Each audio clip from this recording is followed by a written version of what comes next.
This episode is sponsored in part by PTZ Optics. Why hire a camera operator when the control is in your hands? Visit ptzoptics.com for more information. And by NewTek, makers of the TriCaster TC1. Stun your viewers, not your accountant. Visit newtek.com for more information. Hey guys, it's Friday, so it's time for the Retro Buzz, and we've got a humdinger of a show for you today. Joined with me, as always, we've got Mr. Glen Planamento. It's RG, the Game Genie. That's right. I couldn't remember what you called it last week. I was trying to remember what you called it. I forgot. Happy Friday, everyone. Happy Friday. Thank God it's Friday. It's Gaming Friday. Thank God. He's all set and ready to go. Also, we've got with us Mr. Douglas Smith. Welcome, sir. I just want to point out the fact that Glen has not one, not two, but 3 illuminated Tron sticks behind him, as well as 2 Star Wars flight yokes, all within the immediate vicinity of him. Just throwing that out there. I'm a little bit of a fan of good Star Wars films and Tron. You are clearly a man of a very wide set of tastes. Let's put it that way. He likes what he likes. He likes what he likes. Yeah. I'm ashamed. Yeah. It'll be interesting to hear his responses to some of the stories that we've got today, because I have a feeling it's going to get hot and heated in here. Yeah. All you have to do is say Star Wars, and Glen's blood pressure starts. Yep. And Glen's going to be like, that's not Star Wars. That's not Star Wars. I'm going to tell you, I love The Mandalorian. So far, I am not a fan of Boba Fett at all. I'm really finding that to be a bit of a disappointment. Why? Please enlighten us. Honestly, I'm going to tell you, Boba Fett, the Mandalorian character is really what I would picture Boba Fett being. And the Boba Fett character is turning out to trying to turn him into this kind, thoughtful, honorable guy. He's a friggin' bounty hunter that disintegrated you for looking at him wrong. Darth Vader says no disintegrations, and he's sitting there this little alien guy, a Greedo wannabe. He's like, listen, just I'll get you out of here. He's like, wah, wah, and gets him trapped, and he doesn't kill him for that. Come on. What are we doing? Is Kathleen Kennedy still getting a hand in this, or what? She probably. I mean. What about you guys in the chat room? Have you watched Boba Fett, and what is your thoughts with it? I will say, they brought Boba Fett out for Fortnite. You can actually get the character. Yeah. So at this point, I know they were hyping. Well, they were hyping it up pretty good. So I'm really surprised that you're not liking the series. I enjoy Boba Fett from Empire and the Mystique. I did like in the first. If people hadn't seen the first episode, I'm sorry. They showed him coming out of the Sarlacc pit. I kind of enjoyed that. I'm like, cool, all right, good. But then from there, he became basically a diaper, a wet diaper. Doug, save us here. Come on, give us the real. So just to summarize, basically the internet / grown men of America and the rest of the world are all upset because the character they grew up idolizing, who only had 7 lines of freaking dialogue in the entire trilogy, got bounced off the side of a sail barge and got eaten by a freaking sarlacc, isn't as badass as they dreamed he was in his mind. Because let's face it, he didn't really do anything badass in the original trilogy. He looked badass. He had some badass weapons and everything, but he's literally known for flying around in the background like this with his jetpack out of control, bouncing off the side of a freaking Jabba's sail barge and then getting eaten. I don't know why you guys thought he was the greatest bounty hunter ever, because clearly Mando is who you guys all envisioned Boba Fett was going to be in your mind, but in reality he's not. It's two separate people. So well, no, he was. It's until Kathleen Kennedy stuck her claws into the character. Ruined him. Ruined. Anyways, it basically just boils down to people had their own preconceived ideas of what the character was without any really justification, because it's really just a bunch of grown. There were plenty of. Or you can say the expanded universe that doesn't count. Yeah, see, the stuff that doesn't count, the fan fiction. And why? And why is that? Kathleen Kennedy, right there. No, it's because they gave George Lucas a $4 billion check to piss off. And basically, why would you take everybody else's ideas when you can create your own? Otherwise, you got to pay licensing and royalties to all those people that came before you with those stories. That doesn't make business sense. There's drunk toddlers who write better storylines that's happening so far on this show. Oh my! They are the WWE writers' room. That's who you're referring to. I'll be honest. I haven't watched it yet. I'm waiting until it's over and then I can binge it when I get some time. If it makes season 2, I'll be surprised. Well, I mean, when season 1's over, then I'll binge it because what's going to happen is I start to watch it, right? And I go, oh, this is great.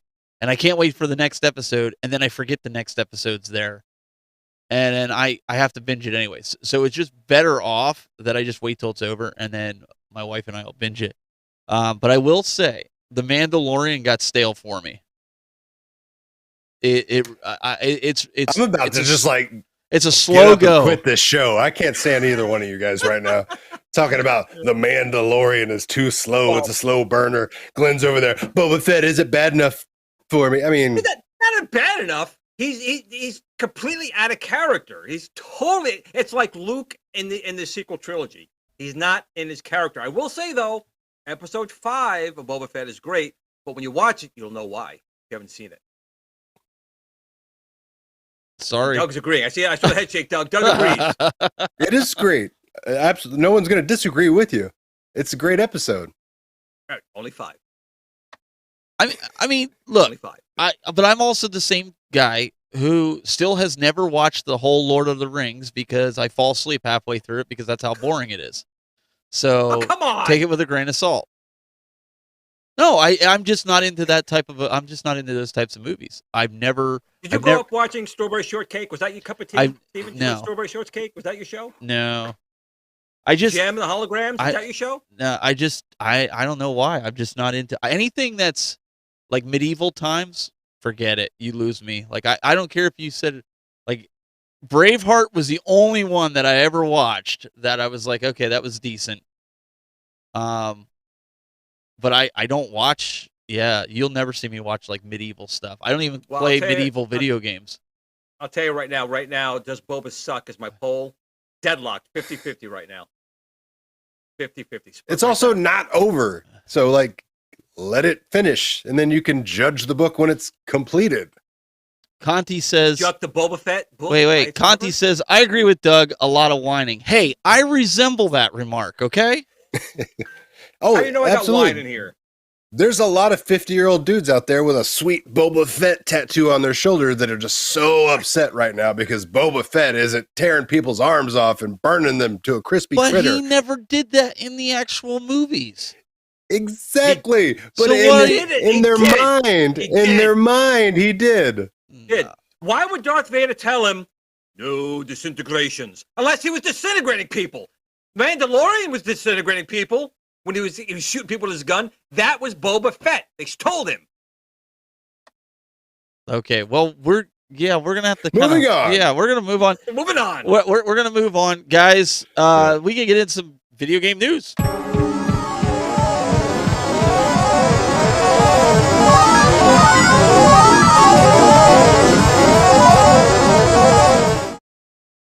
Okay, so since we're talking about Star Wars, I guess we should continue on with the topic at hand. Big news came out about Star Wars related to video games is that Electronic Arts and Lucasfilm, they announced 3 new Star Wars games are going to be in development / already are in development, which is a big news for multiple reasons. Number one was this, I believe, was the year that the exclusivity deal between EA and Lucasfilms was set to expire. It's been a 10-year deal, so it's been a very long time since anybody else in the game development world had got a chance to make a Star Wars game. And a lot of people thought that deal was going to expire and there was going to be somebody else, making Star Wars games. Well, there is, but EA's not going away just yet. They've announced that they're going to make, yet again, another Star Wars Jedi series, so the same creators behind the Star Wars Jedi Fallen Order. Great game. If you haven't played it, I definitely recommend it. They're also going to make a new first-person shooter. Clearly, they've made 2 before, the Battlefront series. The first one was great. The second one was just a loot box, pay-to-play BS fiasco. I mean, all you have to do is basically Google it and you'll find all sorts of issues with everybody hating that game and bailing on it because of all the loot box and the pay to play crap that they were trying to shove down everybody's throat. And they're also going to be making a Star Wars strategy game, whatever that turns into. We don't know. I don't know if it's going to be something like real-time strategy, Final Fantasy Tactics type thing with Star Wars characters, or what that looks like. But either way, getting 3 new games for the Star Wars universe. At least one of them is going to be a continuation of the Star Wars Jedi franchise, which, like I said, the first one was great, so I'm excited about that. First-person shooter, that's an easy seller as long as they don't make the same mistakes they did with the Battlefront 2 game. And this strategy game, we'll see. So let me ask you, you mentioned about Battlefront 2. Did you not like Battlefront 2?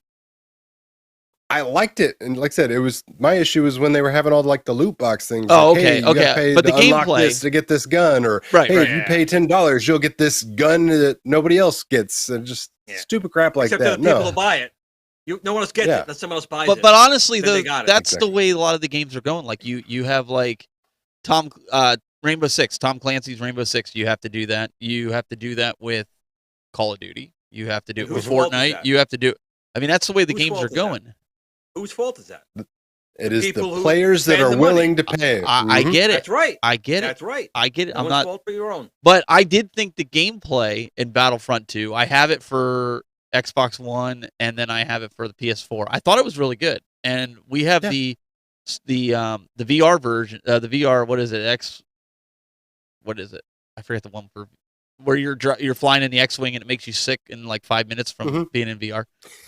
Even my son got nauseous and he can sit there with VR. He's like, "Dad, this is making me nauseous." It's that realistic in VR. I digress. It was still a good game. Yeah, I mean, it was after they realized the error of their ways, and the community, basically came at them with pitchforks and torches, and they had to kind of backpedal and backtrack and remove a lot of the loot boxes and things they had tried to force and implement into the game. But it just never recovered after that. I mean, there was so much of that happened right around the launch that so many people canceled their pre-orders, returned the game, things like that.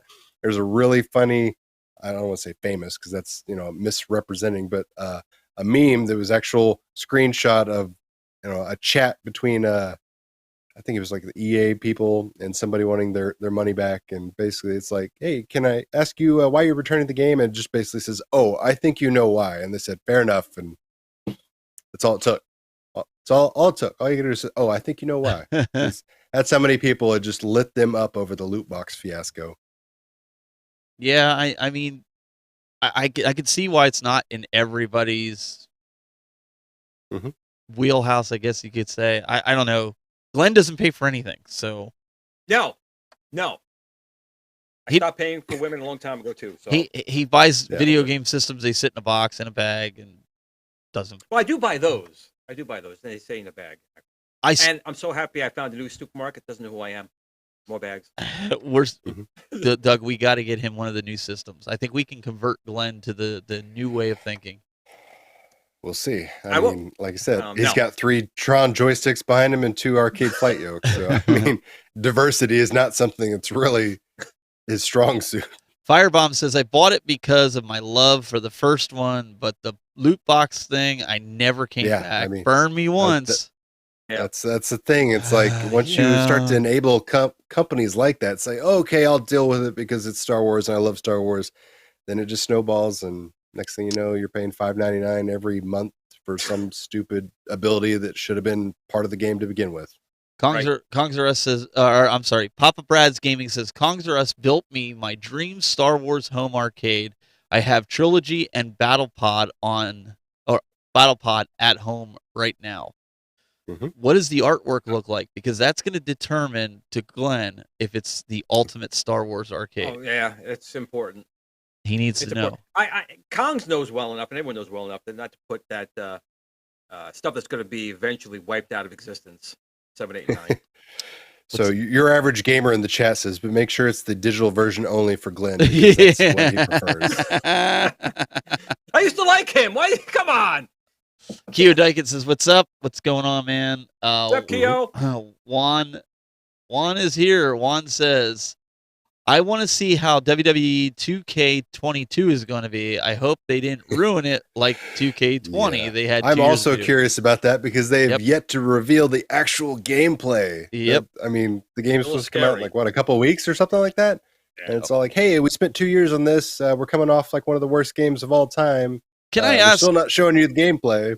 Can I always a ask good a sign. Reminds me of movie stupid? trailers. Can I ask a stupid question for the wrestling fans out there? And the reason I want to ask this is, of all the superstars that you have, and I get it, everybody loves Rey Mysterio, but why on earth did you put him on the cover of WWE 2K22? Is that just 'Cause like a he's- hint that he's going to win the Royal Rumble tomorrow? Is that like a he's hint? recognizable?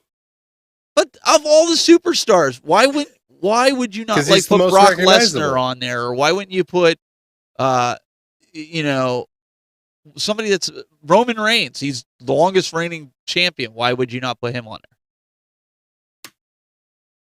I don't know. You want to sell these, right? I mean, Rey Mysterio is past his prime, in my opinion. It would take a lot to sell me that game, period, just because of the history and the track record of how bad those games have been in the past. I'm waiting for the AEW one. From what I've seen with that, I really want that one. Sorry WWE. I don't know. He's the showcase mode. I did see that there was a rumor that there was going to be an NWO cover that was supposed to be coming out, so I was kind of holding off. Yeah, where it has the if you retro... pay for the the deluxe super edition with whatever pre-order bonus. Come on. You know you bought it. Don't sit there and deny that you didn't buy it. Oh, 100%. I did not. Like I said, it goes back to that whole, hey, pay $5.99 for something that should have been in the game to begin with type of thing. No, hell no. Come on. Well, either way, I guess we're gonna have to wait and see what happens here. With this going. I get it. Some people don't like the loot box stuff. I don't mind either way. There's certain items I like to buy, and if people don't want to buy them, that's fine. You're free to do whatever you want to do. Exactly. So what do we got next on the docket? Just don't force it on the consumers. That's all I'm asking. Yeah, Give you me don't have to. options. No, it's like anything You never else. force it. It should be options. There's always options are good, right? Yep. Yep. So we talked about this earlier in the year, summertime when this got announced. The original ETA was before Christmas, and we all said then absolutely not. There's no way, chance in hell that it was ever going to hit that, deadline with everything that was going on with shipping and parts and all this stuff. Well, hey, guess what? We were right. So shocking to absolutely nobody on that one, but it is finally coming out. It is going to be able to start filling early pre-orders on February 25th, start shipping out on the 27th. So this time next month, people will first finally, if you were, in one of those early waves of the pre-orders, so to speak, you'll get a chance to get the Stream Deck. I'm not sure how many people are out there interested in this. I think a lot of like the fervor on this has kind of died down just because it was like, hey, hype, and then like 4.5 months of, yeah, we don't know when it's going to come out. Can you still pre-order? Can you still pre-order this? Oh, I'm sure. Yeah. I mean, did you pre-order it? You could. I am in what is it? One of their queues to have the chance to pre-order it. Let's put it that way. Oh, so even if you pre-order it, you may not get a chance to buy it, but they take your money. You get a chance, but it just like all you had to do is put like basically a $5 down. Hey, put me in line type of thing. That's what you're seeing on the screen right there. Yeah. Okay. So it's like a $5 hold my spot in line, and then when your spot comes up, they say, "Hey, do you want this? Yes or no? If you do, pay up front," type of thing. See, this is saying June 21st, so that means they must be backlogged. So if you pre-order that's now, when it was announced. Yeah, that's when I got. Oh, I'm sorry, I saw 2021. My bad. My bad. Yeah, I mean, I'm excited about the ability to basically play more powerful PC games and a portable functionality. I mean, it's Nintendo Switch on steroids, is which most people have equated this system to, but it's got dual HDMI out. It's basically a functional mini PC, so to speak, in handheld form. Is it going to be the top tier gaming PC? No, of course, it'll have its limitations. But as far as a portable device, it'll be the strongest thing out on the market today.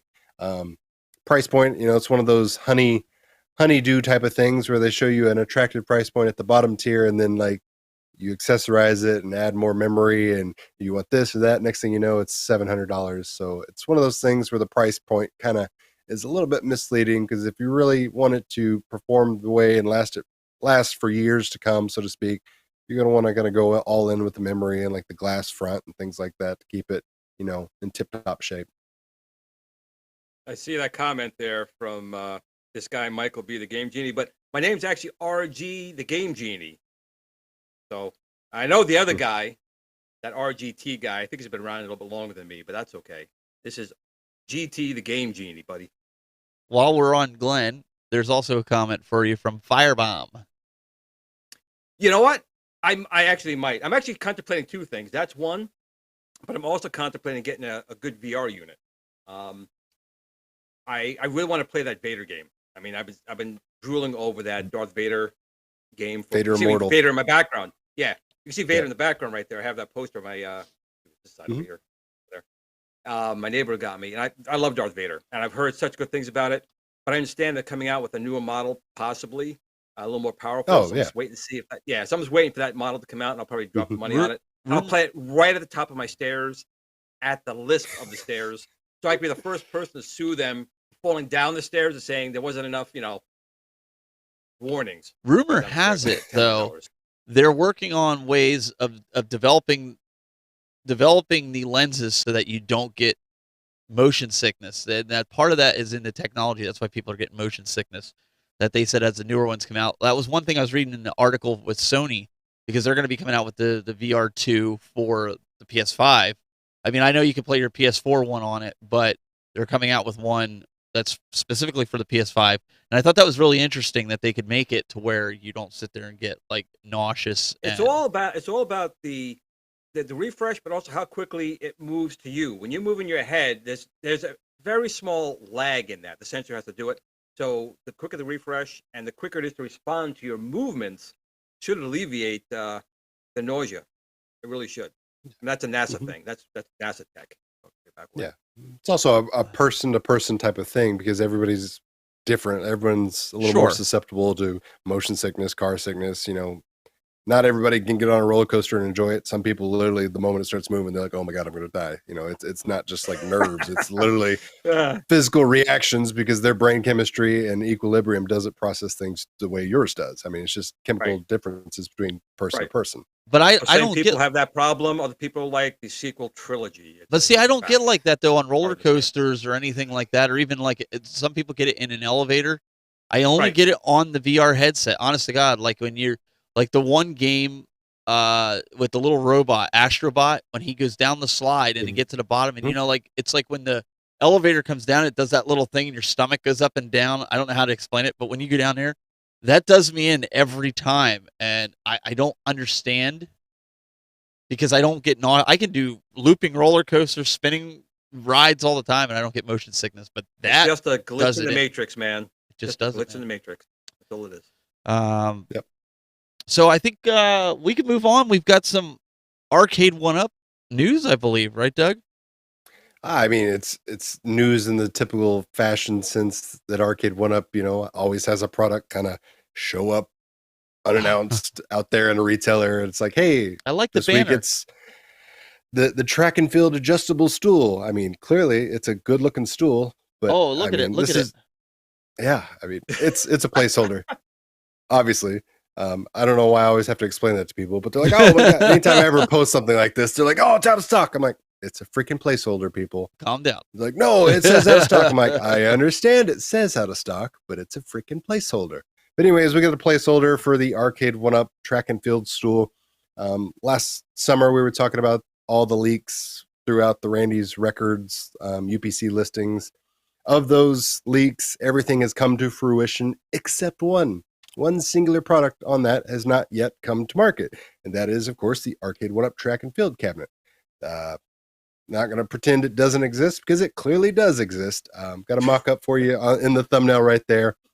Obviously, things can change, and I guarantee they will because I know for a fact they do not have the ability to have the actual side art that was used in the the original Track and Field arcade cabinet.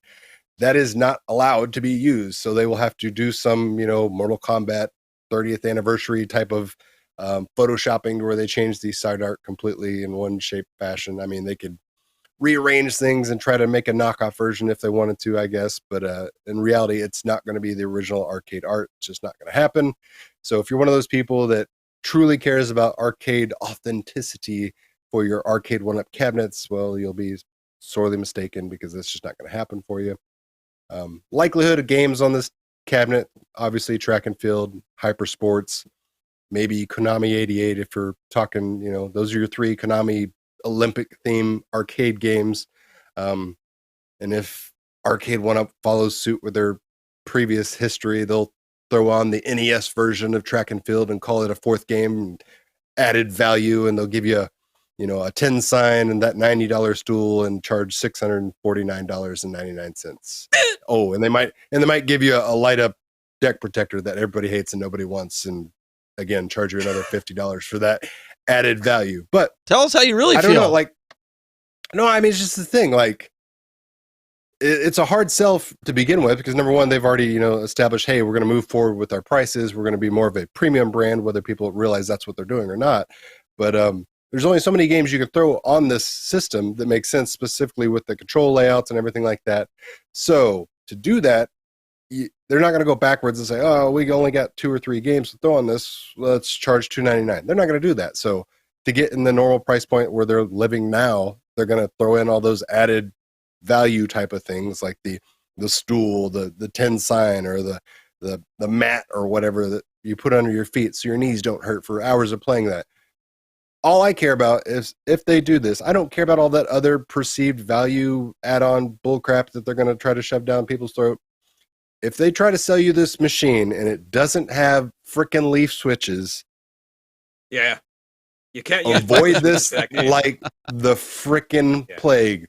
Yeah. And I would love to be optimistic and say Arcade1Up would never do that, but I'm a fan of their products. I'm not a fan of their business decisions, and I understand they like to make money, obviously, and to make as much money as possible. Sometimes they would have to make concessions.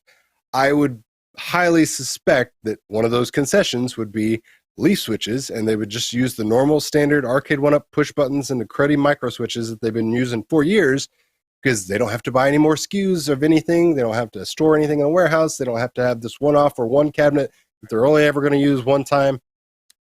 So I would suspect, as much as my heart would love to see them do it right, I would suspect that they're going to use the wrong button setups, and maybe they do another shortcut. Maybe they do the trackball version, because that was something that happened in the arcades because of the button mashing that this game went through. There was a trackball variation of the Track and Field arcade cabinet. Maybe they can do that, but maybe they can get the license for the old NES pad. You just step on, you just hit it on the panel.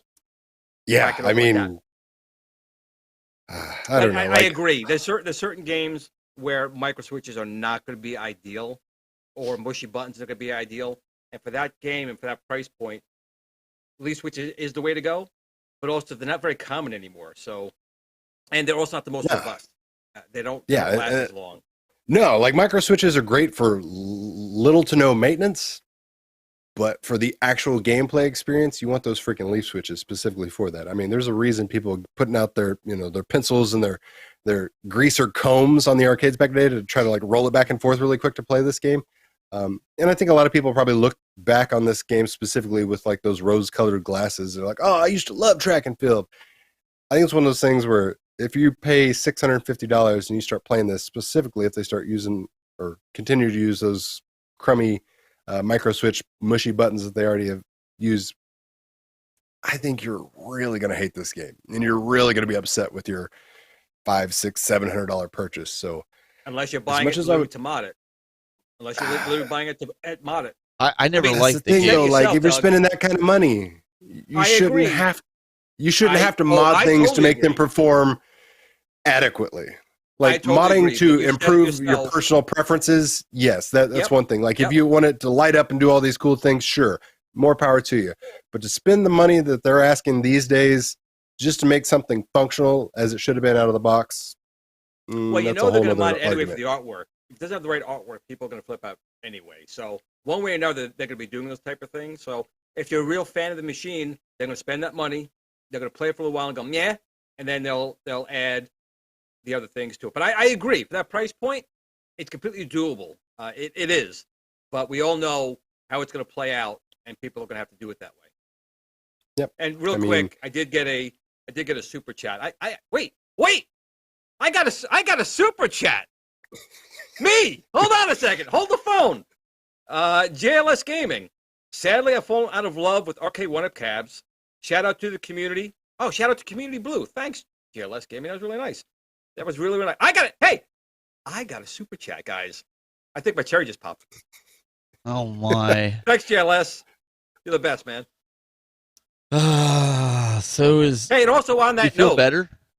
I do, but it's also on this note. It's the bottom of the hour. You know what that means? What time is it? Time for Game of the Week.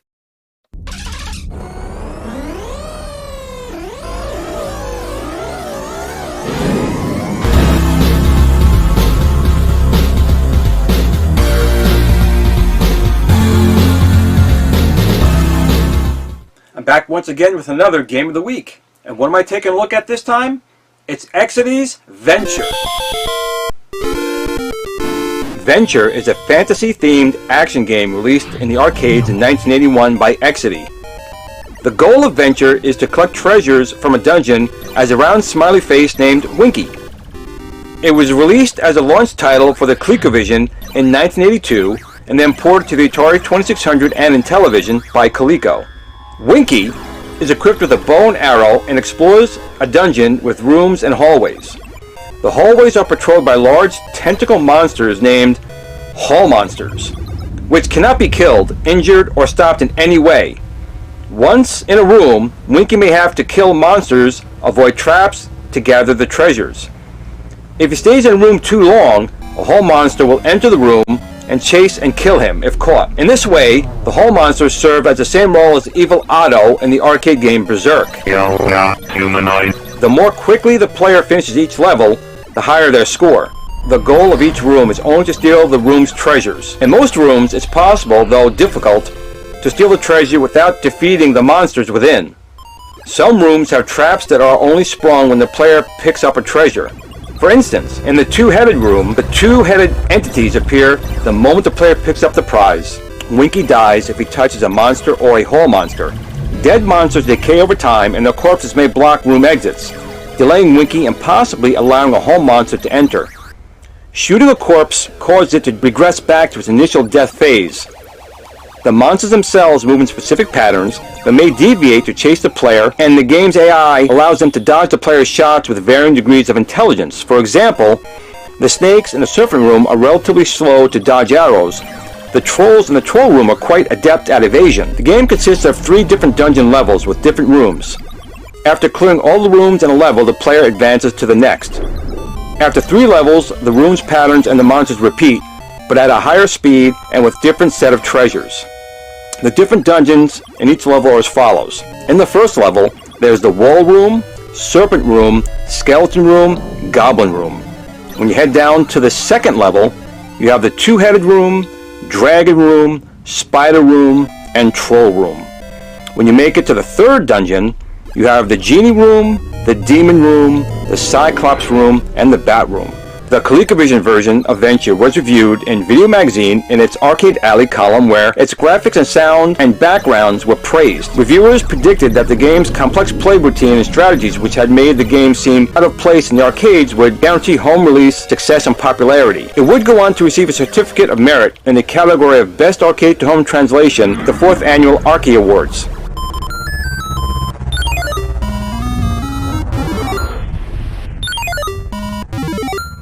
Creative Video and Arcade Games in 1983 complained of the repetition of the first 3 levels after completing them, but said otherwise the ColecoVision Venture was just as enjoyable as the arcade version. Jan Yarat reviewed the ColecoVision version of Venture in Space Gamer number 58. Yarat commented that, "I wish the designer was credited. He deserves it. The cartridge is a lot of fun and should remain one of our favorite for years to come. I highly recommend it." Now, in typical ColecoVision fashion, the ColecoVision port was far superior to the Intellivision and Atari ports.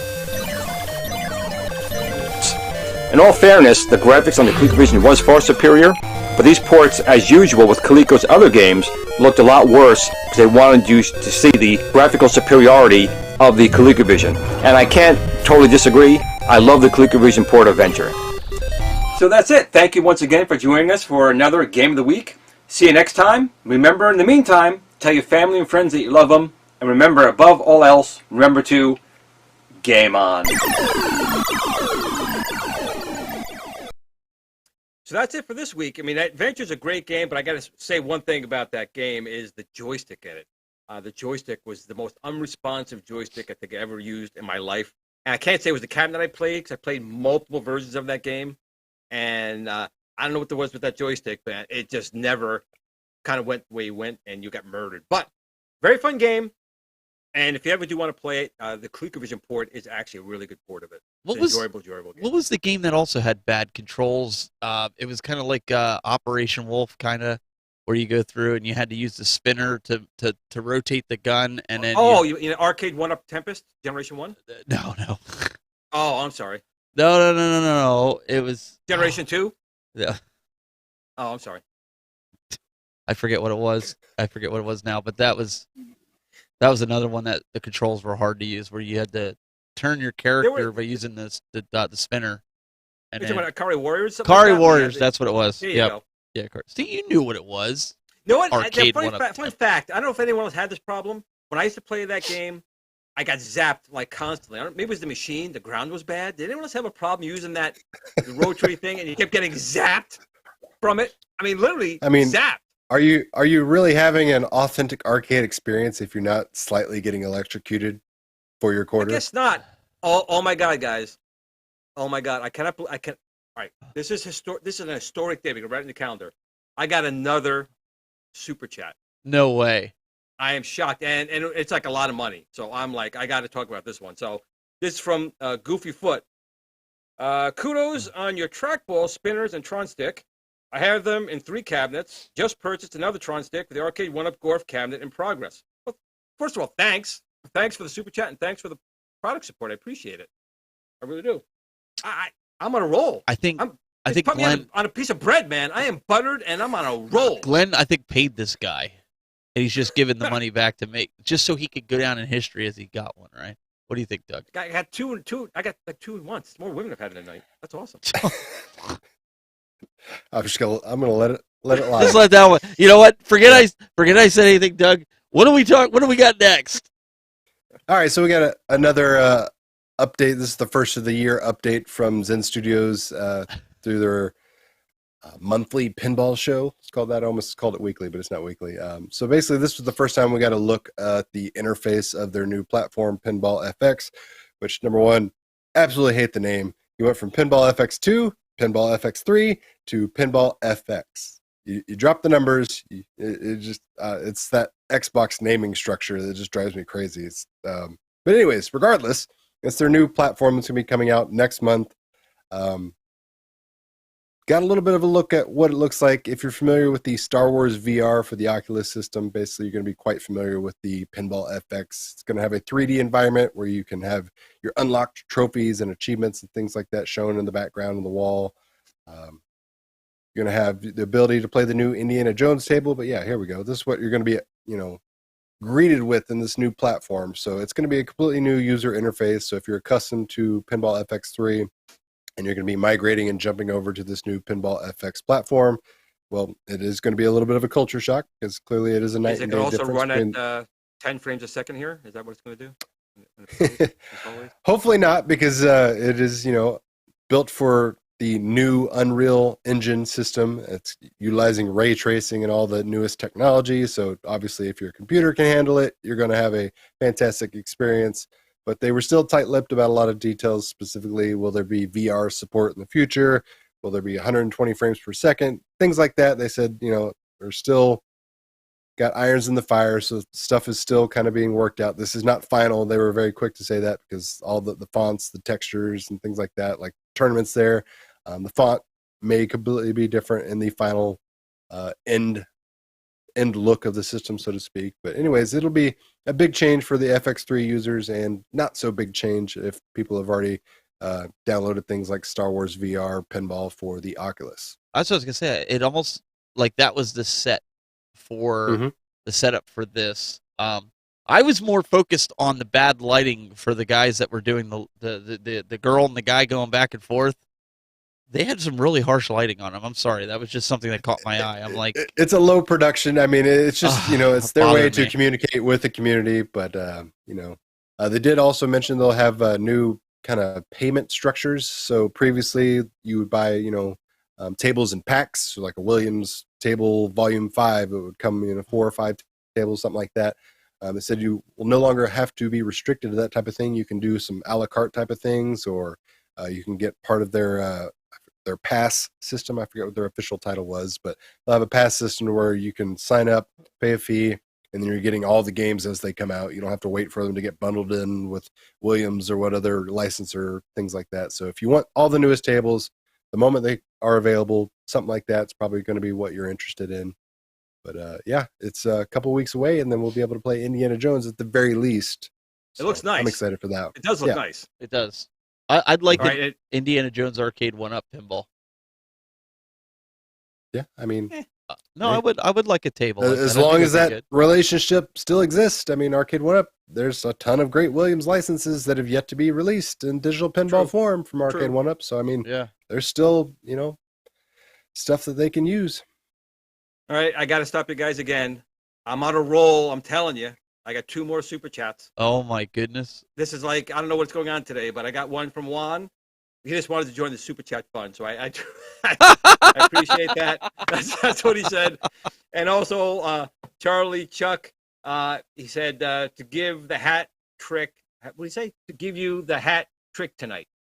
Yeah, Okay. because in hockey, when you get 3 goals, it's called a hat trick, and because you got 3 see, I don't know super sports. chats, super Nice. chats, you got a hat But trick. now I'm at 4 though. So what is Sports. 4? Well, now you got number 4, yeah, because I'm on somebody. 4. yeah. What? Wait. I got another one. This is crazy now. I got another one. Oh, it wants to know where. Okay, JLS Gaming wants to know where Retro Babe is. She crashed. My AI crashed, man. and He she's got tired of not paying working. for her. Don't listen Yeah. to him. He sent her back where he got her. He got tired of paying for her. I Jeez. pay for a lot of things. Well, either way, Guys, I thank think you. I think that looks like a pretty good deal. I mean, the lobby and stuff. I think it looks good. It's more modern, right? Yeah. I mean, it's progress one way, shape, or Yeah. form. Like I said, it'll be interesting when we find out more of those intricate, nitty gritty details, like cabinet mode support, what that looks like, what new features that'll have, future features like 120 frames per second, VR, all those type of things. That truly, bring it up to the next level of gaming performance and modernization, so to speak. Mike in the chat room says he loves his Star Wars pinball on his Oculus. He wishes there was more ways to play it. Hang on, it scrolled down past me here because there's a lot of. Yeah, he's Okay. just going to say that he keeps it on the right side against the wall. I wish there was loves a. pinball. I wish there was a way to play retro arcade machines in the same environment. He didn't say nothing about the artwork. Get out of here. It's You're blocking it. You're covering it come up. You're on. whitewashing it. Jeez. Well, that's a good thing about the At Games pinball, though, isn't it? You can play pinball on it. You can also play regular games on it, right? Yeah, but he's saying about he plays it on his Oculus. That's that's the VR. Yes. So Glen's not up on the newfangled technology yet. Not yet, but I'm going to. I definitely want to dip my, Yeah. my tootsies into VR. The only VR I have right now are the ones you put your cell phone in, which is not quite the same. I don't think. Yeah. No, slight differences. I mean, listen, the VR concept, I think we're going to see a lot. I mean, that's why Facebook has gone with the whole the metaverse. It's going to be like you're going to do. That is all right. It so is sorry, stupid. No. It is a tangent. stupid name. But what I'm saying is, I understand the concept behind the business model to be able to put a VR headset on, go shopping in a virtual world, and I mean, imagine social media where you're seeing holographic images of the people that you're following instead of seeing pictures anymore. It's the actual 3D rendering of that person. That sounds awful. Believe it, People need to go outside, Nintendo's- interact with human Listen, beings. Nintendo started it all with the Miiverse, right? Yeah. Well, I don't want to live in the world that Wall-E predicted, where everybody's like 400 pounds, running around in freaking hover chairs, standing at VR screens. It's intriguing, I don't want Doug. that. You got to admit it is intriguing. It's not necessarily something you want to do, but it is intriguing. All I'm going to say is Facebook is the dumbest company ever for basically killing the Oculus brand name as a whole, because that's what they did. They literally wiped the Oculus name off the face of the planet. So all that brand recognition, all that, item consumer recognition out there in the market no longer exists. If you want to go to Oculus's Twitter account or anything like that, guess what? It doesn't exist anymore. Everything has been wiped completely. Everything is the metaverse. That Oculus headset, if I hold this up and say, hey, you know what this is? Somebody will go, oh, it's an Oculus headset. No, it's a metaverse headset. No, it's an Oculus headset. But Oculus no longer billions exists for it. Well, it'll be rebranded. Such a stupid. You don't rebrand something; it's already well established. Listen. Mark has some deep pockets. He don't care about a few bill that he had to brand Oculus to get you it's the to get silliest thing ever. You can call the next iteration the metaverse headset or whatever. You don't try to You don't call the PlayStation 5 something new after it's already been out there in the market. You just don't do that. Listen, when investors come in and they say, you're going to call it this, you say, yes, sir. How many do you want me to call it? How many billions we talking about? Oh, yeah, absolutely. Listen, Doug, I'm not saying you're wrong. I don't disagree with you. Glenn's on his way. He's got like 4 super chats, so he's like, no. I didn't want to keep that money coming. He's like, I'll say what you want, this puppet will talk. I didn't want to say it, but I got another super chat. Oh, that's it. We're deleting you. Wait, I'm making a killing here. Where's my hand? Let's get him off. Look, we're gonna get Glen off the screen here. We're getting him off, but we're gonna get Boba Fett to pull him off the screen. We're getting him off. There you go. There, we're getting him out of here. Well, yeah, we got to announce the super chats. Go ahead. Mm-hmm. So Paul Berry said, "Why pay for AI when you can apply yourself? You can probably get AI for free. Thanks for all the fun, boys. Is enjoying the show." There you go. Yeah. Don't worry about it. Well, I keep trying to get my Google and Alexa to talk back and forth. They do not like each other. No. They will not. Google is a little more respectful. Google will try. Yeah. Alexa just does not acknowledge Google at all. But I understand what you're saying, Doug, even with that whole thing, because I think it's a stupid name to begin with. But when, like you said, when you go out and you purposely put it in your marketing plan to get people to use this device as the Oculus, and you invest a lot of money into paying for that marketing with content creators, with commercials on TV, and then you pull the plug, it's stupid. And you rename it entirely. I don't get it. But whatever. But I understand. It's their money to burn. But I understand where they're going in the future with it. And if you haven't looked up on it, I know this isn't a tech show, so go look it up. It's very intriguing, even if you're not into VR and you're not into augmented reality and things like that. But it is very interesting. So let's talk about Dwayne. Can we talk about Dwayne? The Rock. So yeah, Dwayne. we talk about The Rock. So I want to preface this first of all. So there was an interview, I want to say it was like Men's Health or whatever. Basically, The Rock dropped a quote that said he's working on making a movie for a well-established video game franchise that he's been playing for years. To summarize the quote. And Dwayne. like, oh my goodness. What is this game? What is he talking about? So Giant Freaking Robot came out and said, hey, we know what he's talking about. We know the game. It's Call of Duty. They are the only person that is saying they know the game. And I'll give you background on Giant Freaking Robot. They are notorious for being inaccurate with their information and clickbait articles and things like that. So you can take it with a grain of salt. Do I think it makes sense that he would be making a Call of Duty game over all the other franchises? Yes. It's the low-hanging fruit, so to speak. It's one of the most recognizable gaming IPs out there. Plus, you can literally make up whatever story you want, and people aren't going to go, oh, they didn't stay true to the game. All you need to do is shoot people in the face and call it Call of Duty, and it's good. So, I mean, it doesn't need to be like this crazy, intricate storyline. Now, there's other ones that people are like, oh, I hope it's God of War, I can see, The Rock playing Kratos. That'd be a good fit. He's got the build for it. That's one of those things where you would want to stick close to the storyline of the games or something like that. And if you didn't, you would upset fans. So this would be the safest bet, as if The Rock is doing a Call of Duty movie. It's just a plain Jane action movie with Call of Duty as a title. But can I ask either way, you? Can I ask you something? Yeah. Mm-hmm. Not to interrupt, but how do you do a Call of Duty movie unless it's based on, like, say, Cold War? Like, that whole movie is based off the Cold War. and so they would have to do multiples of this, and they would have to call it. You just make a modern war movie and call it. Like I said, it's the easiest freaking movie to make. It writes itself. You just take generic war action of modern. But all the Call of times, Duty fans put The will Rock be in it. pissed if it has no. All the basis Call of of the Duty games. fans that are yelling at their mom from the basement for new Hot Pockets. Yes. While they're like getting Mountain Dew Code Red stains on their Yes. shirt. Is that what you? Yes. No, they're not. They're gonna be. They're First of gonna be all, screaming. They're not going to be screaming because number one, their voice is still cracking.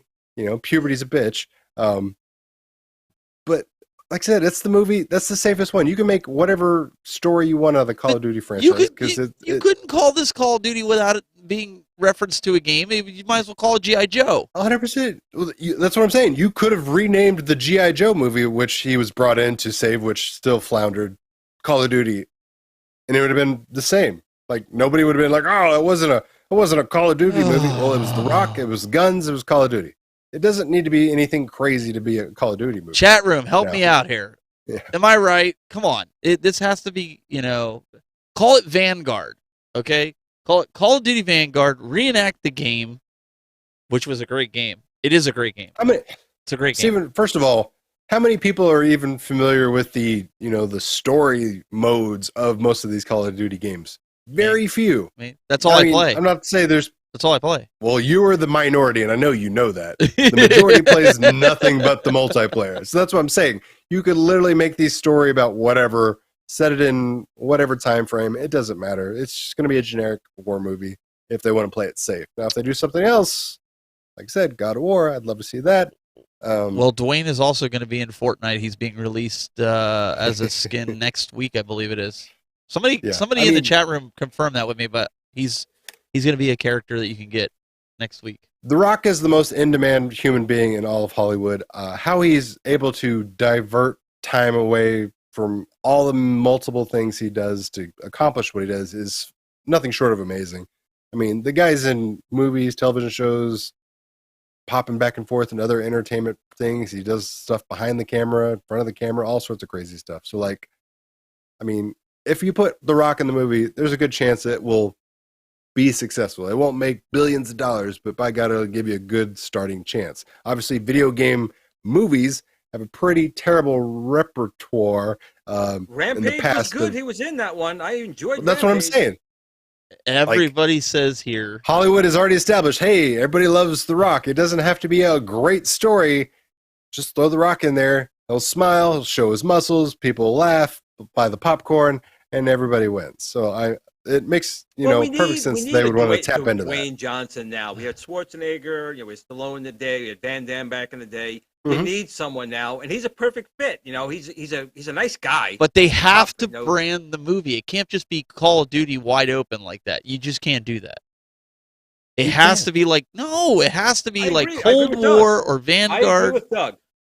Just like you can't call it. Come on. Chat room's even saying that. You just can't call those do movies that. Star Wars 7, 8, 9, but they did. You could definitely call this Call of Duty and leave it as it is. Steven, have you seen the Mario Brothers movie? Yes, unfortunately. Have you seen the Double Dragon movie? I don't know if I've seen the Double Dragon movie. How about the Dragon I saw the movie? awful Mortal Kombat movie that just came out. The one that they claimed was going to be better than the original, which was horrible. That's what I'm saying. There's a very low bar set for video game movies. Like, I get it. You're trying to make Call of Duty sound like it's an Oscar-winning storyline. Call of Duty is not a video game. It changes every year. It's not a video game. It's interchangeable. It's just somebody shoots somebody else, or terrorist does this, or insurgent does this. I mean, it's all the same. Yes, it's based on reality. That's what I'm saying. You don't have to have some profound story. Give The Rock a gun, point the gun away from him, and the movie writes itself. That's all I'm saying. They already did that. It's called Fast and the Furious, or what do they call it now? Fast 5. Fast 10. Fast 10, yeah. They don't need to do that again with him. They've done that. And it sort of worked. Kind of. Depends who you talk to. Yep. Oh. I mean, obviously, listen, I'm playing devil's advocate here, but I think, honestly, I think if they did, Modern Warfare 2 was probably the best Call of Duty so far, and they're remaking that. They're going to remake Modern Warfare. That might be a negative for you, Steven. When you make a movie based off a specific title, there are expectations from the Well, audience. no, That's what because I'm then saying. it opens the You know? door. It opens the door for sequels. It opens the door for yeah, but- sequels. Look at the Resident Evil series. They were based that off of the games. Had nothing other than the first one was loosely. Yeah. Nothing to do with it. Right? No, Nothing. They I made 6 of To them. me, I get it. to me, it pisses me off when I'm expecting to see the game. I have on all the of them. screen. It's got nothing to do with it. I listen. I agree with you on that. I'm not gonna Well, lie. you can make a Star Wars movie that's got nothing to do with Star Wars and claim, it's the best stuff ever. Suck. No. But I see your point, but I think it's wrong to limit the title to a specific game. Call of Duty, you don't really have too much expectation. You kind of know what it's going to be about, but no expectations of how the story should go. And how Hollywood makes crappy movies, that's probably the better way to do it. Doug, we have one final news article before we get to the game of the week here, really quick. What do we got here? So, I mean, first of all, this is going to sound worse than it really is, but it's still sad. So Sega is pulling out of the arcade amusement business hosting. So this is going to, your knee-jerk reaction when you see this. Out is bad. Yeah, you're going to go, oh my goodness, Sega's no longer making arcade games. That's not the case. Sega is no longer hosting arcade facilities and running an arcade business, so to speak. So they were already on, a teetering leg. I think they had only had like 15% stake left that they hadn't sold. They finally said, all right, after 50 years, we're no longer going to be running arcades as a business. We're still going to make arcade games and manufacture them, things like that. But as a physical business, we're done. COVID has been too bad. It was a year and a half ago. I think they closed their biggest Sega arcade venue, which was at the Akihabara location. It's the giant one that we just saw there that everybody thinks of when they think of the Sega arcades in Japan. It's a 4-story facility. It takes up half a city block. It's huge. So after 50 years, there will no longer be a Sega themed arcade in Japan. It'll be renamed, rebranded, and everything like that.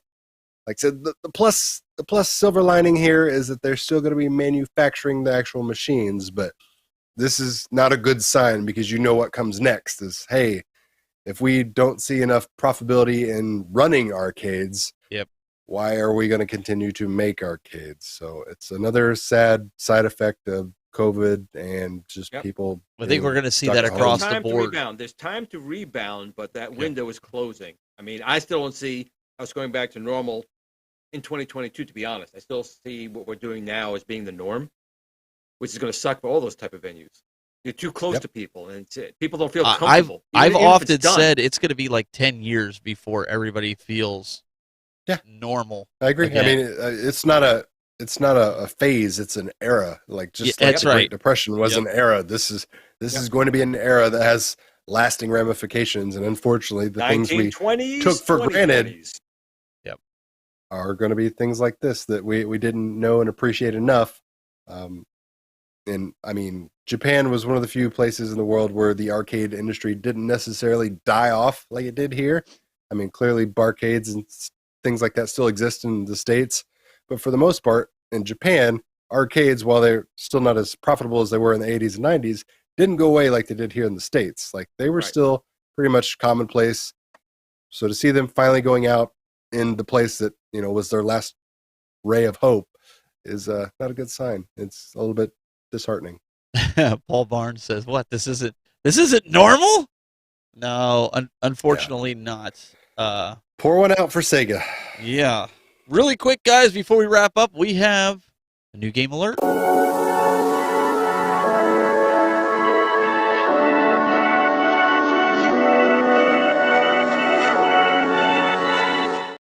So right before the show kicked off here, I was telling Doug, I actually got in the mail this week's game, which is Uncharted, the Legacy of the Thieves collection, which is remastered for PS5. And I thought this was fitting because even Doug brought up about, The Rock. We just had that discussion. But Tom Holland is actually playing Drake in this movie. Cool. I'm really excited about seeing this. This is one of my, if you guys don't know the Uncharted series, this This is one of my all-time favorite games. This was one of the games that got me to buy the PS3 back when it came out. I have every copy. Yeah, it's fantastic. But the benefits of this one, if you have the other ones, and why I bought it, is 4K. Obviously, if you're playing it on a PS5, 4K resolutions and things like that. Why would you want to buy it? Because it's remastered for PS5, and it's a good collector's series. So check it out. I think it just released either yesterday or it releases tomorrow, and I got it earlier. I don't know. I didn't really look at the date. I just pre-ordered it. So probably today. I mean, Friday makes sense. That's most video games. If it was GameStop, I'd be able to tell you when it was coming out, because if I got it, then it came out a week ago. So was that guy rubbing that other guy's back in a very unnice way? Did I just see that? January 28th, it says it's available. So there we go. Yeah. That looked uncomfortable. You'll have to buy the game and find out, Glenn. Yeah, I don't want to see that again. If that's what I just saw, I don't want to see that. He kind of rubbed his shoulders. It kind of gave him a look like, yeah, that's right. You're not gonna like tonight, buddy. Did you like that. did you have any more super chats before we have to sign off that you need to read? I really appreciate super chat. You guys really don't have to do that. We really don't ask for super chats here. No, we're just here for you guys. But I do want to say my Boba Fett suck is right on the cups. It's 48% say it sucks. 52% say it does not suck. So you need to tell us. Wait a second. You need to tell us when you're doing these polls, because I need to get one set up that we can do that's across the board, and Doug, and then we can combine the numbers. Because I think you're skewing those numbers a little bit. Hey, just because my fans know the right thing, man, I can't help that, man.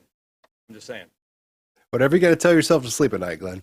Yeah, that's what I'm thinking. Well, I'm telling myself I didn't see what I saw in that Uncharted game. I want to see that.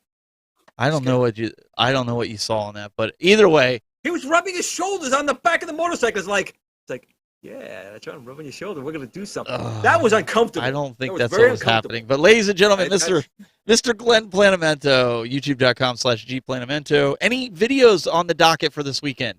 Actually, yes. I should be dropping 2. One will be the. We don't need to know about what you're dropping. Well, New Wave Toys, new decal to repair or actually fix the bad artwork that came out on their 1943 cabinet, and also my Disc of Tron stick and push-pull spinner on the Arcade1Up Tron should be also dropping this weekend. Nice. So make sure you guys check it out. If you haven't, subscribe. And also this gentleman here, Mr. Douglas Smith, youtube.com/COOLTOY. Do you have anything on the docket? I know you've been spending a lot of time with that pinball machine and rebuilding it, so to speak. I'm going to say the same thing I say every week. Cancel Unsubscribe to COOLTOY. Cancel COOLTOY. Don't watch his videos. He is a detriment to society, and move on. He does cost me a lot of money. I will say that. So I'm not going to disagree with that. But no, if you're interested in seeing, Doug has been on his Jurassic Park pinball machine. He's been posting updates to videos. If you are into the real pinball and you want to see somebody meticulously take apart a pinball machine, I sit there and I shudder as I watch him do this, because I have no patience for that. I couldn't do that. Go check it out. Because he won't promote it, so I will. That's fine. Guys, we really appreciate you tuning in here, and we will be back next week. Same bat time, same bat channel, and we'll have some good times like we've been. Till next time, guys. Keep it buzzing.